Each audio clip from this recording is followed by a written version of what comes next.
गाउँपालिका ward number 5 को लिउरो एकदम डौले पनि भन्छ यसलाई। यो एकदम अर्गानिक। यो पहिला त 100 देखि 80 देखि 100 सम्म बिक्री हुन्छ, पछि अलि सस्तै हुन्छ 10 रुपैयाँ।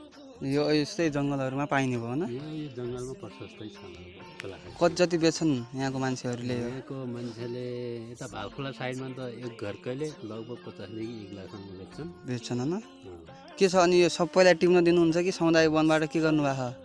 यो सामुदायिकमा सबैलाई दिन्न। अब जसले उपभोक्ताको उलिया त्यसले मात्रै लिने भयो। अनि यो टिपिया बाबत के आउँछ? समितिले आउँछ कि आउन्न? त्यो पनि गर्नु परेन, त्यो कुरा पनि राख्नु पऱ्यो नि त। अब होइन मैले भनेको कुरा पनि, किनकि अब समुदायले पनि यो पनि एउटा समिति चलाउन लागि त केही न केही चाहियो पैसा। त्योको लागि पनि अब सानो कुराहरूले पनि अब केही न केही त आर्थिक रूपमा पनि फरक पार्ने हो नि। थोपा भनेर सरकार भन्छ। ल उहाँको भइसक्यो ल।